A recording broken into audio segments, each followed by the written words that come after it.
पूर्व मुख्यमंत्री कमलनाथ द्वारा इमरती देवी को लेकर दिए गए बयान को लेकर पूरे प्रदेश में राजनीति गर्मा रही है, जिसके चलते कई कांग्रेस के ही वरिष्ठ नेता अपने प्रदेश अध्यक्ष से नाराज दिखाई दे रहे हैं। बीजेपी के वरिष्ठ नेता गोविंद मालू ने पत्रकारों से चर्चा के दौरान कहा कि कांग्रेस के प्रदेश अध्यक्ष और पूर्व मुख्यमंत्री कमलनाथ द्वारा इमरती देवी पर की गई अभद्र टिप्पणी को लेकर माफी नहीं मांग रहे। इस बात को लेकर कांग्रेस में ही विरोध हो रहा है। कांग्रेस के वरिष्ठ नेता प्रवक्ता मानक अग्रवाल ने भी कांग्रेस के पूर्व मुख्यमंत्री कमलनाथ से माफी मांगने के लिए आग्रह किया, लेकिन वह आज भी अपनी बात को कोई लेकर माफी नहीं मांग रहे, जिसके चलते कांग्रेस में अंदर ही अंदर कड़वाहट है।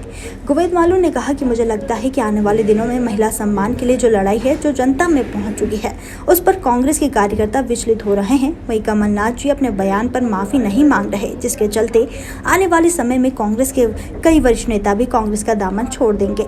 उन्होंने कहा कि अगर जनता में इमरती देवी वाला मामला नहीं फैलता तो राहुल गांधी इस पर हस्तक्षेप नहीं कर बयान नहीं देते। वहीं बीजेपी के वरिष्ठ नेता गोविंद मालू ने कहा कि कांग्रेस के बहुत से नेता बीजेपी में आने को आतुर है। देखिए, बात इमरती देवी जी दलित महिला हैं, उनके लिए जिन शब्दों का उपयोग किया, बिसाऊ लाल जी का मामला अलग है। बिसाऊ लाल जी ने दो पत्नी वाले मामले में कहा, जबकि दो पत्नी जायज़ नहीं है हिंदू संस्कृति में, और उसके बारे में भी अलग ढंग का विवाद चल रहा है वहाँ, उन पत्नियों के बारे में भी। इसलिए उस बात को इससे कोरिलेट करके नहीं जोड़ा जा सकता। फिर कई जगह की भाषा, जैसे राई नृत्य होता है बुंदेलखंड में, हमारे यहाँ उसको गलत मानते हैं, वहाँ के लिए तो वो लोक संस्कृति का विषय है, इसलिए वो वहाँ की भाषा शैली जैसी होगी वैसी होगी, हमको यहाँ ऐसा लग रहा है। लेकिन उन्होंने कोई इसके लिए ऐसा नहीं कहा, नहीं तो वो भी मुद्दा बनता। लेकिन कांग्रेस को तो इसकी टोपी इसके सिर करने की शुरू से आदत है। वो अपनी बात को अलग रखकर किसी दूसरे बात पर चली जाती है, लेकिन जनता इससे डाइवर्ट होने वाली नहीं। जनता में अगर जनता में मुद्दा नहीं पैरता तो राहुल गांधी को नहीं बोलना पड़ता। राहुल गांधी का बोला हुआ उनके पार्टी के राष्ट्रीय अध्यक्ष बल्कि वरिष्ठ नेता हैं, कांग्रेस के सब कुछ हैं। उन्होंने जब कमलनाथ जी कह दिया, जो कमलनाथ जी राहुल गांधी की बात नहीं मान रहे हैं तो जनता की कहाँ से मानेगी? कांग्रेस के कुछ बड़े नेता बीजेपी में आ सकते हैं। बहुत सारे कांग्रेस के नेता कांग्रेस छोड़ रहे हैं, अब आएंगे। अपने उस बयान पर, अपनी उस वक्तव्य पर जिसमें उन्होंने इमरती देवी जी के लिए अशालीन शब्दों का उपयोग किया था, माफ़ी नहीं मांग रहे हैं। इस बात को लेकर कांग्रेस में एक उद्वेलन है।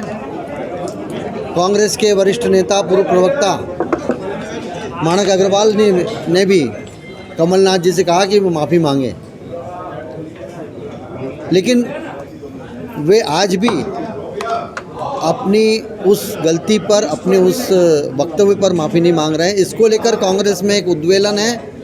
और मैं आपसे ये बात जो अंदर कांग्रेस की खदबदाहट है उसको लेकर कह रहा हूँ कि आने वाले दिनों में जो महिला अस्मिता, महिला सम्मान के लिए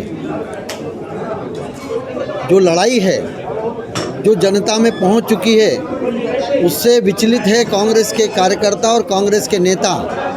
और कमलनाथ जी अड़िग हैं माफ़ी नहीं मांगने पर, तो आने वाले दिनों में कुछ कांग्रेस के बड़े नेता भी पार्टी छोड़ सकते हैं इस मुद्दे पर, क्योंकि कांग्रेस सुधरने को तैयार नहीं है। ये जो मुख्यमंत्री हैं, भैया एक पेज और था, जो मुख्यमंत्री हैं वो मुख्यमंत्री जी का नाम कमलनाथ है, लेकिन उन्होंने मुझे एक चित्र दिखाया, उसमें बहन ने बोला ये कमलनाथ जी नहीं है, ये कमरनाथ जी हैं, ये कमर हाथ किधर है उनका देख लो। तो मैंने नहीं बोला, ये हमारी बहन ने बोला, मैं नहीं बोल रहा हूँ। उन्होंने ये चित्र दिया, यानी गांव के भी मतदाता इतने जागरूक हो गए हैं कि किस प्रकार की भाषा का उपयोग कमलनाथ जी कर रहे हैं, वो उनको भी आक्रोशित है। तो ये जो चुनाव है स्पष्ट ये विकास का, और 15 साल में माननीय मुख्यमंत्री जी ने गांव गरीब का जो विकास किया है, गांव में जिस प्रकार हमने देखा सड़कें बन गई, पिछले 15 महीने में सावेर क्षेत्र में एक भी सड़क नहीं बनी। पानी की जो समस्या है वो हमने देखा, मुख्यमंत्री जी ने अभी नर्मदा की योजना गांव-गांव में सिंचाई को और पीने के पानी, कल में तो 2-3 गाँव में ऐसी जगह पहुँचा जहाँ जो हमारे माननीय प्रधानमंत्री जी ने घोषणा की थी कि 2024 तक हम हर घर में नल और हर नल में जल पहुँचाएंगे। तो मैंने देखा कि वहाँ सावेर में जो प्रधानमंत्री जी की घोषणा थी, जो शिवराज सिंह चौहान जी ने आधा पैसा उसमें दिया था, कुछ गाँव में टंकियाँ बन गई। मेरे पास वीडियो है, मैं खुद देख के आया। टंकियाँ बन गई, उसमें हर घर घर में नल लगा और हर नल में पानी आ रहा है। और जो हम अभी समीक्षा करते हैं, जो हर महीने में उसकी समीक्षा भी करता हूँ, केंद्र की योजना है और राज्य सरकार का आधा पैसा है उसमें।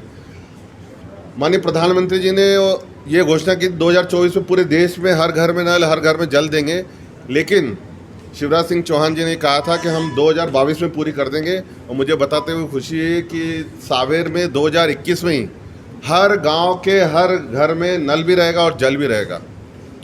तो इस प्रकार विकास की जो बात है वो भारतीय जनता पार्टी करती है। और जो भंटा डाल की सरकार हमने देखी थी, जिस प्रकार प्रदेश का विकास शिवराज सिंह चौहान जी के समय हुआ था, और भंटा डाल उस समय जो सरकार थी, जिस प्रकार से पूरे मध्य प्रदेश को पूरे देश में नीचे के बीमारू राज्य में आ गया था, वो शिवराज सिंह चौहान जी ने ऊपर के राज्य में लाके खड़ा कर, विकसित राज्यों में खड़ा कर दिया। लेकिन 15 महीनों में जो विकास की गति थी वो रुक गई। अब फिर विकास की गति रुकी है। गांव गरीब किसान के लिए उन्होंने योजना चालू की, जो शिवराज सिंह चौहान जी ने गरीबों के लिए योजना चालू की थी, संबल योजना। मैं गांव में गया, वहाँ 2 अकाल मौतें हो गई थी। उन्होंने बताया कि हमें तुरंत चेक मिल गया 4 लाख का। ऐसा बोले कमलनाथ जी की सरकार में नहीं हुआ था, जो शिवराज जी की सरकार में हुआ। टाइम न्यूज़ देखिए अब आपके मोबाइल और स्मार्ट टीवी पर। लाइव प्ले स्टोर से डाउनलोड करें।